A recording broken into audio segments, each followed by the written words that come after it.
8ஆம் வகுப்பு கணிதம் பாடம் 1 பயிற்சி 1.3ல ரெண்டாவது கணக்கு தான் இந்த வீடியோல பார்க்க போறோம். -10/11 மற்றும் -8/33 ஆகிய விகிதமுறு எண்களுக்கு கூட்டல் மற்றும் பெருக்கலுக்கான பரிமாற்று பண்பினை சரிபார்க்க சொல்லியிருக்கிறாங்க. சரியா, இப்ப அது எப்படி நம்ம பார்க்கலாம். தந்திருக்கக்கூடிய ரெண்டு விகிதமுறு எண்களையும் A, Bன்ட்டு எடுத்துக்கிறோம்.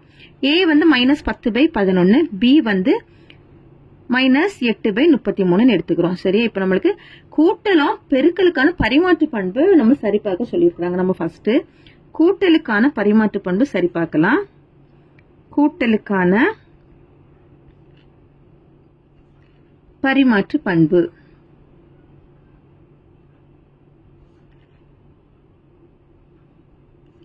கூட்டலுக்கான பரிமாற்று பண்பு என்ன அப்படின்னா A plus B is equal to B plus A. அப்படின்னா நம்ம என்ன பண்ணோம், இது அப்படியே நம்ம இன்டர்சேஞ்ச் பண்றோம். A plus B அப்படி தலைகளை போட்டு எழுதுறோம். B plus A நம்ம இன்டர்சேஞ்ச் பண்ணி எழுதுறோம். அப்ப இடது பக்கமும் வலது பக்கம் நம்ம சமம்ட்டு நம்ம என்ன பண்ண போறோம், சரி பார்க்க போறோம். A plus B is equal to A யோட மதிப்பு -10/11, B யோட மதிப்பு என்ன வரும், -8/33.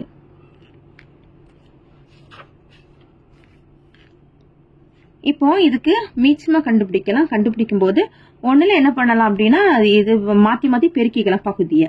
இல்லையா, இப்போ 13 3ஆல பெருக்கும்போது 33 கிடைச்சிரும். இப்போ மேலே கீழே 3ஆல பெருக்குறோம். பெருக்கும்போது 10ஐயும் 3ஐயும் பெருக்கும்போது -30 பை 11 3 33 -8/33. இப்ப பகுதி ஒண்ணு போல ஆயிடுச்சான்னு பாருங்க, 33. அப்ப தொகுதியை மட்டும் என்ன செய்யலாம்னா கூட்டவோ கழிக்கவோ செஞ்சுக்கலாம். -30 -8 இதை கூட்டும்போது என்ன வரும், -38/33. இது வந்து இடது பக்கம். அப்போ இது சமன்பாடு 1ன்னு எடுத்துக்கலாம். அடுத்தது வலது பக்கம் பாத்தீங்கன்னா B plus A. இதுல வந்து B யோட மதிப்பு ஃபர்ஸ்டா எழுதிக்கணும். -8/33 பிளஸ் A யோட மதிப்பு -10/11. இப்ப டைரக்டாவே எழுதிக்கலாம். பிளஸ் மைனஸ் இருக்கும்போது என்ன வரும், மைனஸ் தான் வரும். டைரக்டாவே எழுதிக்கலாம். -8/33 -10/11. இப்ப என்ன பண்ண, இதை வந்து 33 மாத்திரம்னா இப்போ 3ஆல பெருக்கிறோம் மேலே கிளையும். -8/33 -13 30/11 33. பகுதி ஒரே பகுதியா இருக்கு. தொகுதியை மட்டும் என்ன பண்ணிக்கணும், கூட்டுறோம். -8 -30 கூட்டும்போது -38/33. இது வந்து சமன்பாடு 2. இப்ப நம்மளுக்கு 1 2 சமம் நம்மளுக்கு கண்டுபிடிச்சிட்டோம். சரி, 1 = 2. இப்போ இது வந்து என்னது, கூட்டலுக்கான பரிமாற்று பண்பு சரி பார்க்கப்பட்டது. therefore கூட்டலுக்கான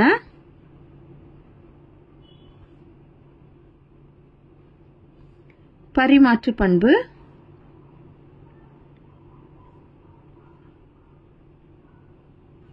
சரிபார்க்கப்பட்டது.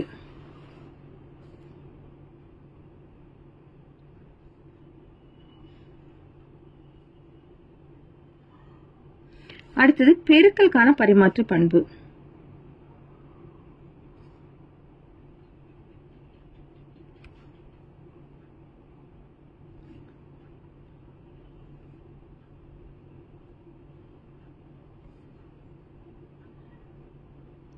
பெருக்கலுக்கான பரிமாற்று பண்புக்கான ஃபார்முலா என்னன்னா A பெருக்கல் B is equal to B பெருக்கல் A.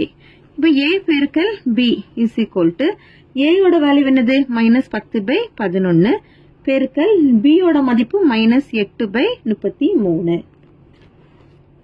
மைனஸ் பெருக்கும்போது பிளஸ் மாறும். 10ஐயும் 8ஐயும் பெருக்கும்போது 80/11 33 பெருக்கும்போது 363. இது சமன்பாடு 1.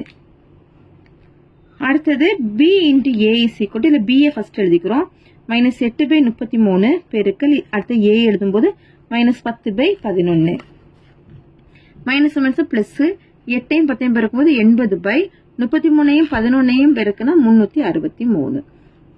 சமன்பாடு 2. சரியா, இப்போ 1 = 2 ரெண்டும் சமமா கிடைச்சிடுச்சு. இப்போ பெருக்கலுக்கான பரிமாற்று பண்பு சரி பார்த்தாச்சு. therefore பெருக்கலுக்கான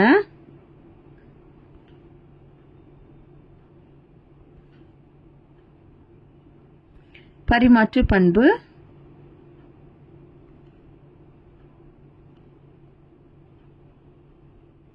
சரிபார்க்கப்பட்டது.